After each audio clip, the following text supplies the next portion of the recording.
বসে পড়েও রক্ষা হলো না মুশফিকুর রহিমের। থ্রোয়ারের ছোড়া বল সোজা গিয়ে আঘাত হানে তার হেলমেটে। সঙ্গে সঙ্গে উইকেট ছেড়ে সরে দাঁড়ান অভিজ্ঞ এই ব্যাটার। দৃশ্যটি দেখে মুহূর্তের জন্য শঙ্কা ছড়িয়ে পড়ে। তবে কি অস্ট্রেলিয়া সিরিজের আগে টাইগার শিবিরে যোগ হলো আরও এক ইনজুরির খবর?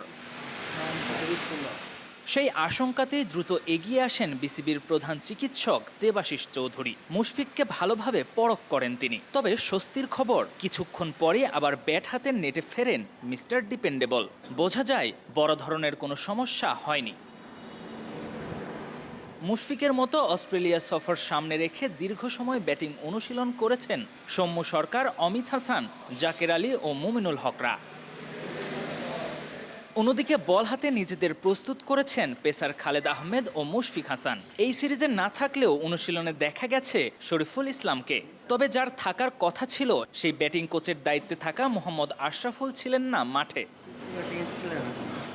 আর মাত্র একদিন পরে অস্ট্রেলিয়ার উদ্দেশ্যে দেশ ছাড়বে বাংলাদেশ দল। ঠিক এমন সময়ে আশরাফুলের অনুপস্থিতি স্বাভাবিকভাবেই প্রশ্ন তুলেছে, অস্ট্রেলিয়া সিরিজ কি তার কাছে ততটা গুরুত্বপূর্ণ নয়, নাকি এর পেছনে রয়েছে অন্য কোনো কারণ? K M Sony, Star play.